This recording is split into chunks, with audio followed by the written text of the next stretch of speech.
All right, what's up, guys? Welcome to episode 37 of The Get Down. My name is Cream. Gary W. here. Back for another episode. I think Gary and I wanted to start this episode a little just talking about some of the experience that I've had today. So we're going to get into a couple like unique gigs that I played this weekend and why they matter. And what else are we talking about? We're talking about Twitch, and we actually received money from streaming on Twitch today, and which was a surprise. I wish we had a like, yeah, one of those joints. I need to get sound effects for this. Underproduced. Yeah, we need a board. Yeah, they have that one board that's tremendous. That looks pretty cool. So I don't know. We'll look into that. But yeah, the money coming through for Twitch. That's something we'll talk about. That's real funny. All right, yeah, but the first thing I wanted to talk about, so I woke up this morning super hungover. I played a St. Patty's gig yesterday with DJ Big Country, and I tried to like hang with countries drinking, and it's just not a good thing. For those who don't know Country. Yeah. He's just a, how tall is he? I think he's like 6'11". Is he really 6'11"? Yeah. Jeez, he's just he's a big guy, so to hang with him for drinking is not something you should try to do. Didn't go well. But so never today I was trying to, erase my headache and my terrible feeling. And so I went to go get lunch and get coffee, and I was trying to like run some errands to like snap out of it. I got Pedialyte, and everywhere that I stopped, there was just like an incredible Jersey human being. And it like just put me in such a great mood. Like, like the just stereotypical, super charismatic, loud, over the top, flirting with the Dunkin' Donuts cashier, yes, like sipping coffee at the deli, like talking about who knows what.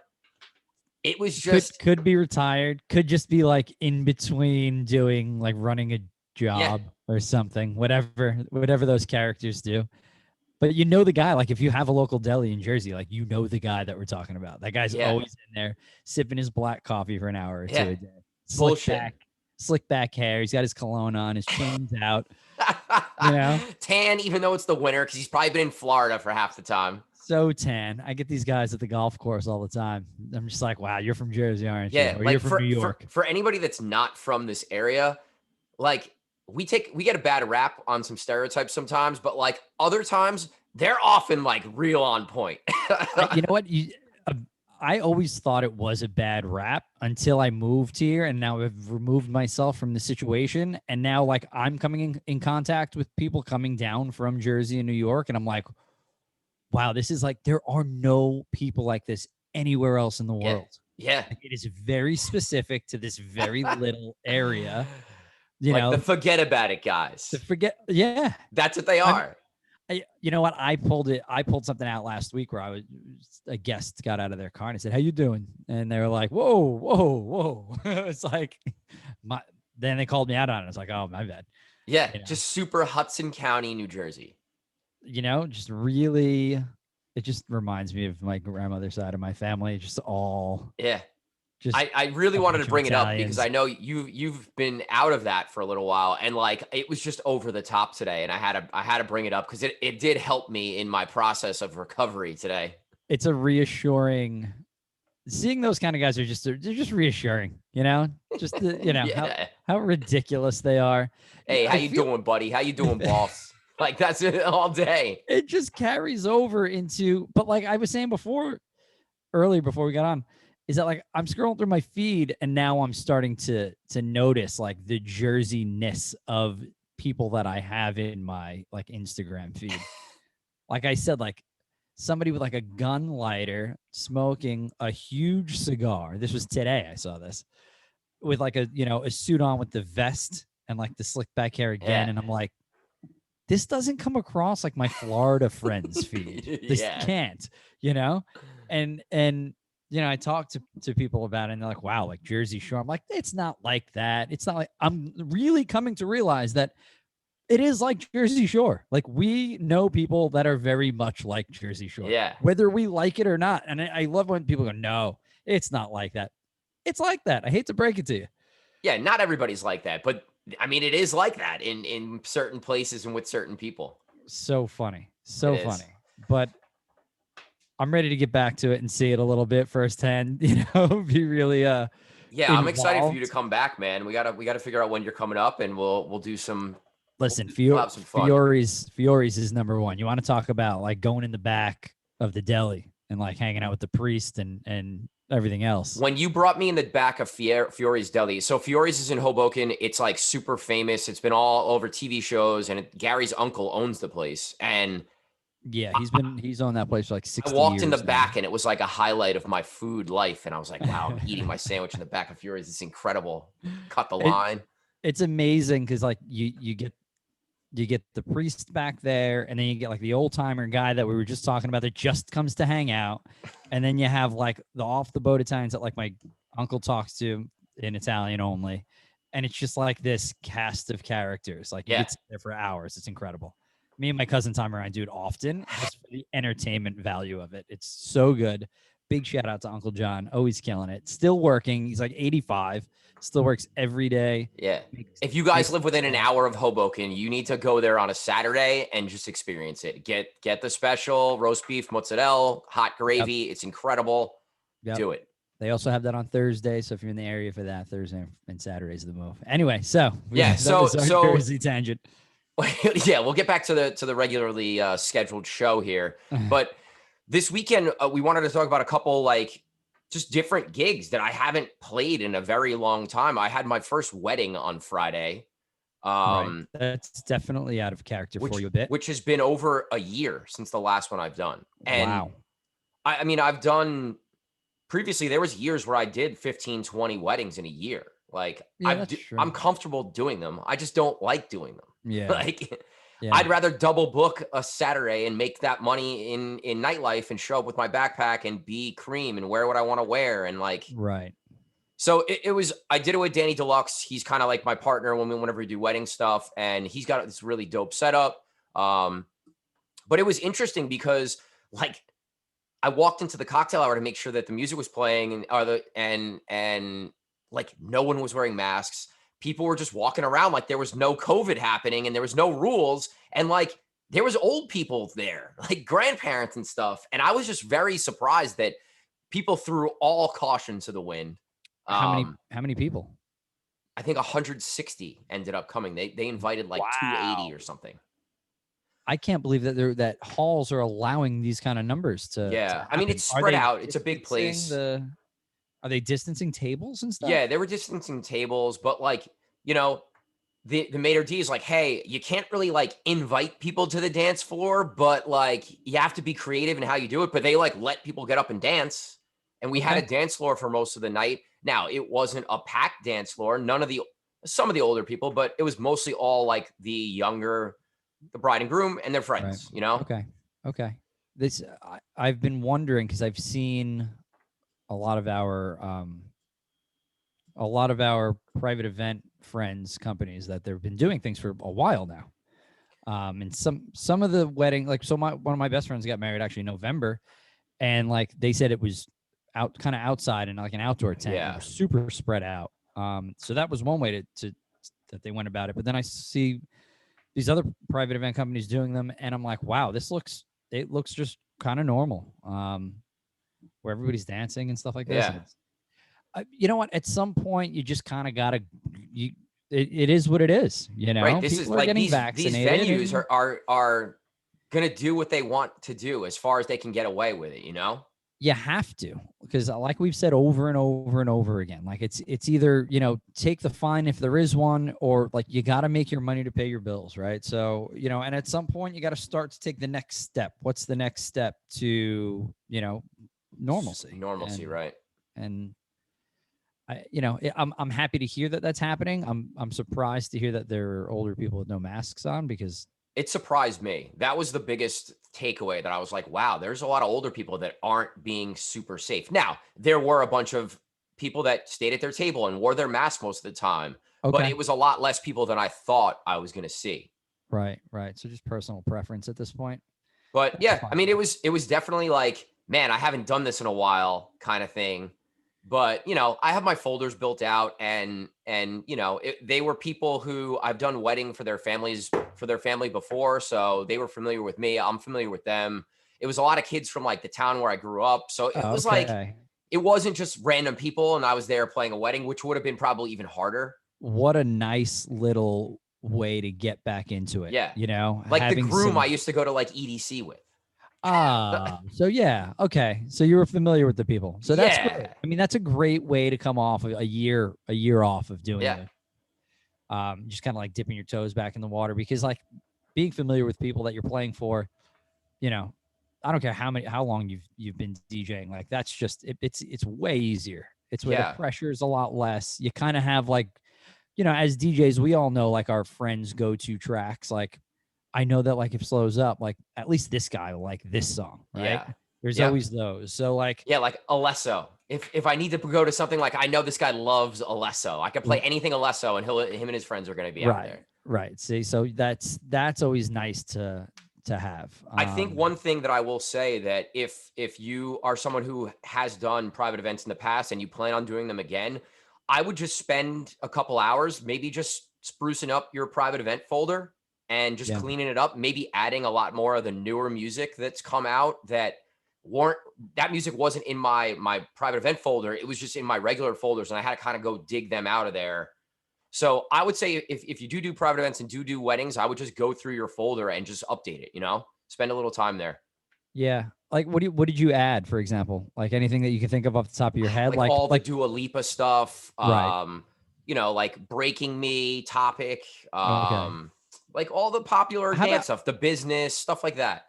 how about like, do you find that like you shy away from some like ratchet hip hop records and then they become like super duper hits, and then it's like, well, I have to put it in my private event folder? I'm always very careful about the super ratchet stuff at weddings. Now, I say Because super ratchet, but like stuff that they're playing on Z100 and stuff that they're playing on, channels yeah, I that mean, like I'm that. not gonna play Cardi B. Like, yeah, the clean version, the super clean version, whatever I got. Right. Like, if that's the biggest record, you kind of have to play it because it's not just a hip hop record; it's a pop record. Right. Right. Yeah, no, I've definitely held out a long time, and then when like it becomes that track that Z100 is playing twice an hour and you have to put it into Yeah, your and I cite Z100 because that's the pop station, right? right.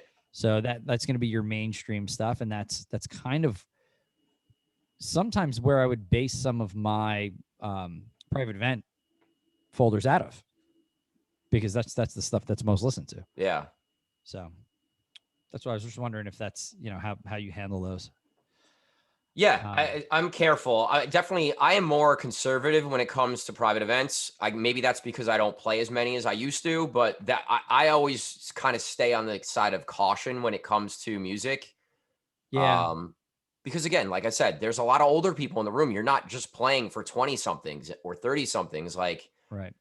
grandma's there and great aunt is there, and like the last thing I would want to do would be to offend Right. You someone could like that. save a lot of that stuff for your last 45 minutes. Right. And that's always the thing. You play the 60s, the Motown, the stuff that everybody, the super pop Bruno Mars stuff, like that stuff all is in the very beginning, first Yep. dance set, get the older people up and having fun. Yep. And then later is DJs, EDM and hip hop and that stuff. Yeah. Makes sense. So that's it's a good format for the night. And I think that's pretty much how it goes all around. Yeah, I would say no matter what wedding I'm doing, my format is generally the same. The exact songs are going to differ, but the format is definitely the same of how I approach the party. Yeah, I mean, it's good to have that kind of plan and that kind of format and just something to kind of to go by so you don't get lost. Yeah. And then you played. This is really funny. Then you played a St. Patty's Day party yesterday, which was Sunday, at Blackjack Mulligan's, which is a bar. It's a local bar. Ironically, my parents live 5 houses away from Blackjack's. They were out there. And yeah, they were hanging out. My dad was like, wow, I just wasn't expecting Kareem to like, he looked like he was having a fantastic time. He was killing it. He was just having a great time. He looked really happy to be there. And he's like, I was surprised. I'm like, oh, why are you surprised? He's like, well, I didn't feel like that's the kind of place that he would play. Yeah. I was having this conversation with him like an hour ago. But he's like, but he did a great job and he kept people there. And there was a line of people coming in the door and they were doing one in, one out at one point. and I was just like shocked to hear all this stuff, like how well it went. It I heard you was were still going at like 10 o'clock when you it was started at fun. 2. Yeah. And then you were saying how much fun you were having like throughout the day. And it was just like, I was super happy to hear that you played a venue that isn't typical of what you would play, Yeah. and you enjoyed yourself to the fullest extent. And then you also obviously rocked the place since, I mean, you played for Yeah, 7 hours. they kept us on for an extra 4 hours pretty much. Oh my God. Well, I so mean, maybe you're doing a good job. it was partly that me and Country were just having a lot of fun, and we had a lot of friends who came. Okay. So, backstory on this place: Country knows the owner. He's worked with them in the past. It's a new owner, and he's brought in a bunch of bartenders that I've worked with from Hoboken. Oh, there's a Um, new owner. Okay. I eh, didn't know that. there's a new owner, so he basically was talking to me and was like, "All right, I'm trying to bring like all the stuff from places that I like to go and hang out from Hoboken and Jersey City and Morristown or wherever to here." He's like, I needed to like get out a lot of like the older, like, Right. bar stool people that were just there for life. Yeah. Um, Yeah. I mean, like those guys. he had poppers and he had like he was trying to throw a Oh, party wow. yesterday. So I like it. didn't really know that that was what was going to happen. I had loaded up a bunch of like rock music and Irish music, and I did play a bunch of that stuff, but I could have played club music the whole day. Wow. Okay. All right. Didn't know Which this about this place. Right, which very much surprised me. But just to go back on why I even agreed to do this. So this is a new venue for us, and I think it's really important for me, especially now that my schedule is not as packed out as it once was, that if one of these owners, especially at a new venue, says, "Hey, Kareem, we really want you to come and play," like I'm gonna do that, because while it might not be like this huge name spot, or it might not be the money that I really want to make, I think it's a long-term relationship thing, because I'm going to bring people there that might not have ever gone there before. They're going to see that I play there. So maybe they'll be more likely to come back, Right. or maybe they'll come and have a really good time. And on a Tuesday when they want to grab a burger, they'll go and have dinner there. Right. So it's just kind of showing love to all of our venues, no matter, what status is. And I turned out having a great time, like it just worked. Yeah. So great that, you didn't recover till like 7 p.m. No, it was like a 3 p.m. today. Okay. Bouncing back's not as easy as it used to be. It's tough, man. It's tough. But yeah, so that place, okay, I didn't know a lot of that information. That it's a new owner, because I know the old owner of that place. Yeah. So that, just like every other bar in Secaucus, like those bars are occupied by like the same 10 people all the time. Yeah. They go there at 11 a.m. and they sit down, they have lunch there, and then they drink all day, and you can't get them out. And this they have happens, dinner there. yeah, and it happens every day. And it depends on like which, and then sometimes some of them will get up from that bar stool and like go to Plank Road across town. Yeah. But oftentimes, like, it's the same old people that are just hanging out at these bars all the time. So it's a really hard culture because you're going to throw business away at some point for that owner, So it's a hard culture to change. So much respect to him for trying to go about it. Yeah, it seems as though he is doing a lot of the right things. Their food is excellent, so like they have that going for them as well. But here we go. Like we've talked about this in previous episodes. Like, this guy knows what his identity wants to be, right? He knows what his bar wants to look like, and it sounds like he's going about it the right way. So a great guy to work with. I think something that I changed this week also, and I think it's something that we can all do personally. I kind of went into this weekend with more of an open mind and more of a positive attitude about my sets.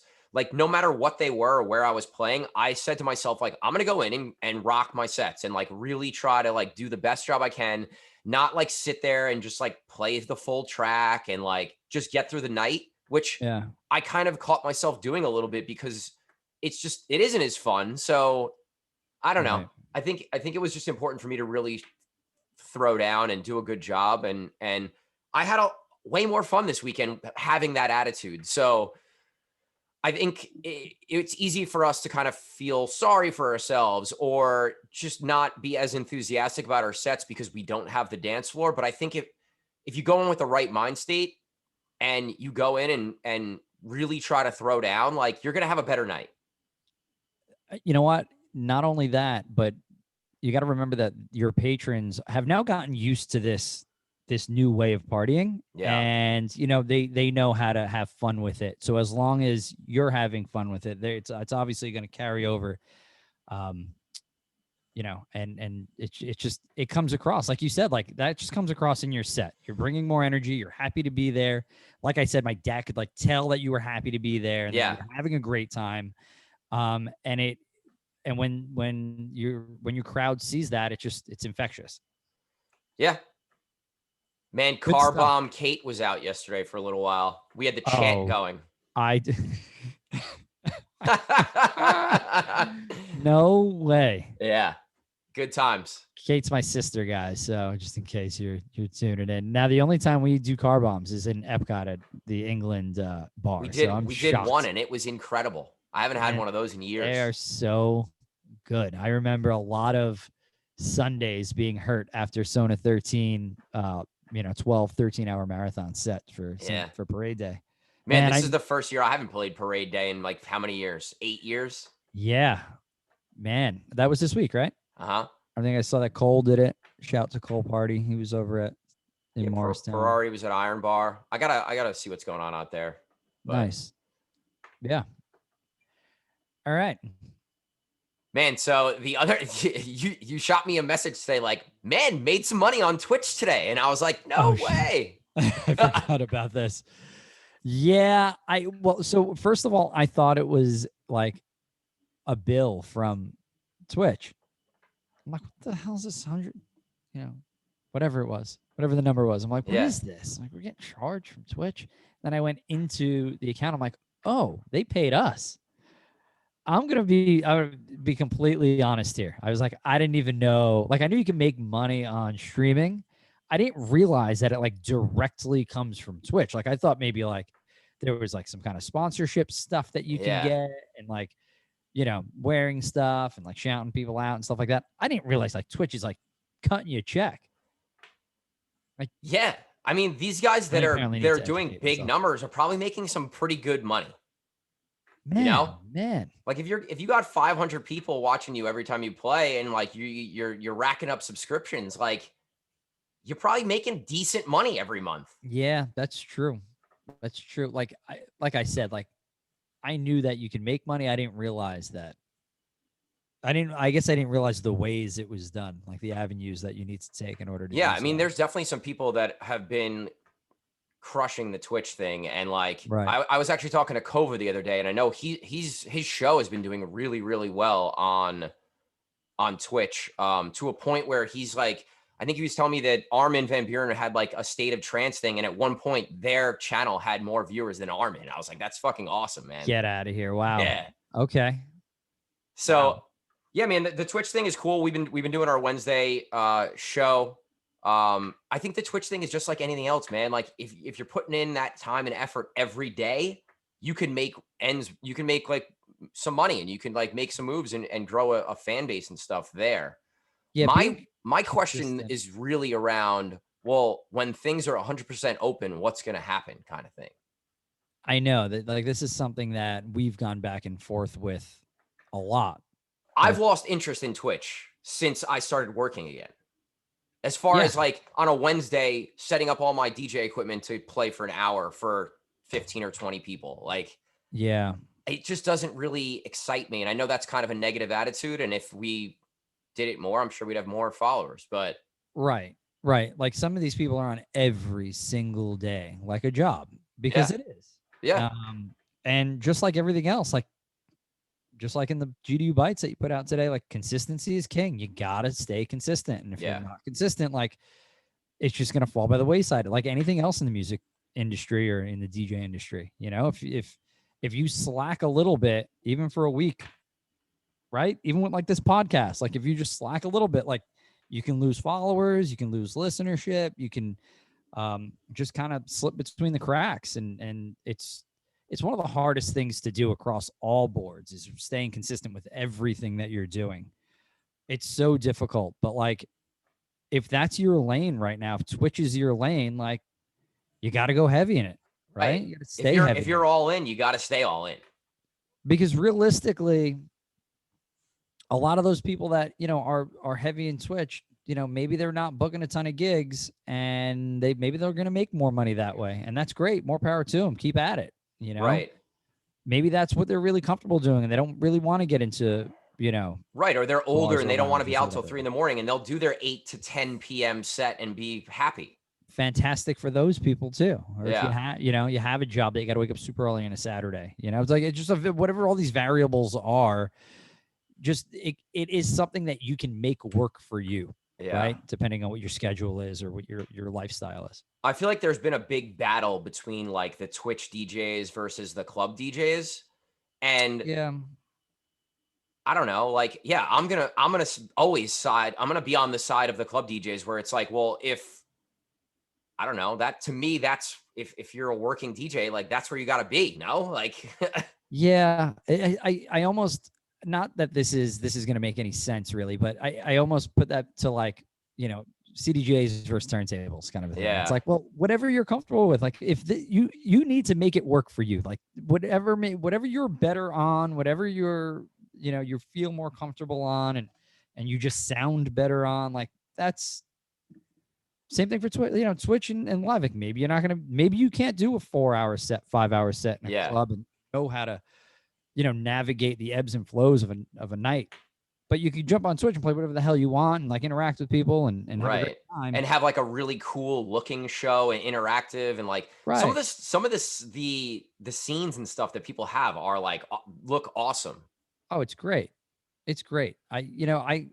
I did. There are certain shows that like I go on. I'm like, what? Like all this shit that's happening. It's like so much. Like it's so.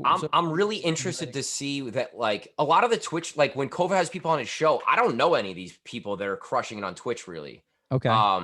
Like I know Heavy from Chicago, right, and I know Beatbreaker are both streaming really heavy and are touring nightclub DJs. Like those two guys in particular, I'm really interested to see that. When Beatbreaker is going to Japan, is he still going to be streaming? Like, is that going to be a thing anymore? Yeah. I don't know.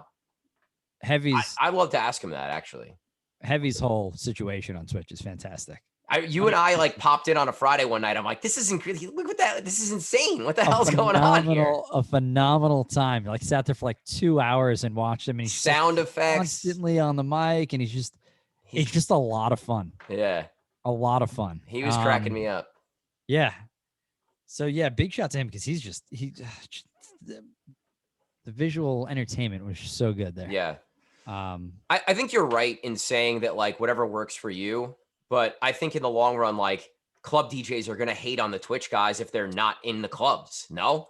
Yeah, they are. But if they can make the same money and like, well, now that we got paid, I'm like, well, wait a second. Maybe if we were going harder on this, we could have been making more money through this whole thing. That's exactly what I was thinking. And like, maybe we should have been streaming every day and not just Wednesdays and Fridays.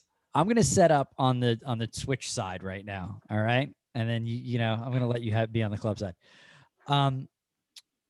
So if you are making money on Twitch, like I know we always say, oh, we're working for ourselves. We're working for ourselves. Well, we're not really working for ourselves. We still work for the bar manager and the club owner. These Twitch people are actually working for themselves. There's nobody else telling them what to play, how their stream needs to look. None of that. How they need to dress, how they need to deal with patrons, nothing. Right? They get to set up in their house and do their thing the way they want to do their thing. With their equipment and what their background is, and it's what they put into it is what they're going to get out of it. So that's just me siding with the Twitch people for now. Just that's one argument. Yeah, I think that's a good argument. To me, like DJing by myself in a room with people on a computer, like that's not that fun to me. It's fun, but I'd rather have 2,000 people in front of my face screaming and jumping around and doing whatever I tell them to do on the mic. 100%. Like that's way more fun to me. 100%. But think about it this way though too. If you were younger and streaming was a thing, and you're like because when we were younger, like you're putting your practice in more. You're like on the you love it. Like you're DJing 2-3 hours a day in your room anyway. Yeah. Well, now I could just set up a camera and possibly Right. get So paid. why not just record it So anyway? why not record it anyway and do it? You know, after it's been 25 years this year that I got my DJ equipment, like those days of me setting up in a room and like, you know, doing anything are far gone, far gone. Yeah.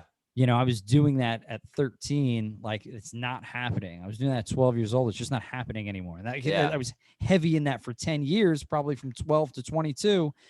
But after 10 years of being in your room DJing and then actually having 4 to 5 gigs a week, I'm not setting my stuff up. Right. I was going to say, like, once you start playing 4, 5, 6, 7, 8 gigs in a week, it's like, You think about the your hours ears, you're my logging. ears need a rest. I know that.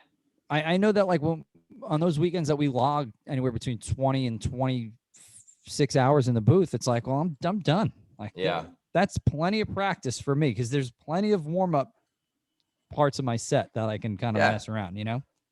I think another thing too is like you brought up, like, we as club DJs are going and working for someone else. I would agree with that, but I think when you also reach a certain level, like they're booking you to be you. So you kind of just go and do your thing. And it's like in most situations, no one's really telling you what to do either. There are situations where we play that there are certain genres that the ownership doesn't want hit.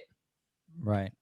But you also have to remember, like, everybody's got to start somewhere, right? So those people are going to they're going to be told what to play if they don't have an established name, like you said. Right.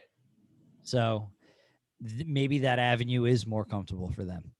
So, you know, it is a great thing. It's obviously a good revenue stream for people, and people should continue to do it for as long as you can. And we're going to continue to do it on Wednesday. So definitely tune in, guys. I'm sure there's going to be a lot of opportunities for those streamers that are really consistent and doing well. And, you know, whether that's corporate, but yeah, I'm sure there's tons of opportunities they're going to roll out for like the guys who are doing their thing, you know?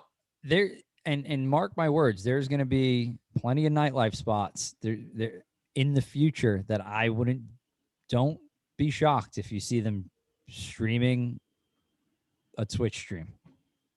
I've seen people cut corners in worse ways. So, just putting it out there. Yeah, I mean, listen, I didn't really think about that, but you could be right. It's scary, but like there's definitely we've dealt with enough owners to know that there's going to be somebody that tries it, that doesn't want to spend the $300-400 on a DJ. Is it effective? Probably not, but we've seen some innovation over the years. So ways that people can make things work. Yeah. I'm honestly surprised at the amount of gigs that have been coming back, and like we just picked up another new account. Like it's just interesting to me. It's You want to plug that place? Yeah. If I even remember the name of it. Yeah, I'm like, man, do I got to go look? It's called Blue 42. Wow, okay. But actually, yeah, this is such a weird story. Like we always talk about how work you put in or relationships that you make somewhere down the road will like pay off. So the guy who owns this place owns a pizza place in Hoboken that was around the corner from the place where Gary and I met, called West 5 Supper Club, Lounge 11. And I used to go get pizza there before my gigs sometimes. And I'd pop in and he knew who I was and we'd talk about the night. He'd ask me how the night before was or the week before was. And he now owns a bar, and he called me. He hit me up on Instagram and said, Cream, it's Giorgio from the pizza place from West 5. I want to book your guys for my new place. And not only that, he has DJs Tuesdays through Sundays. Whoa. Every week. Wow. So you never know where Honestly, relationships. You just don't know. The friggin' pizza guy.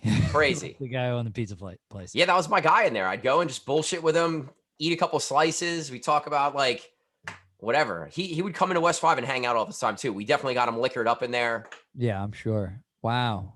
That's incredible. Yeah.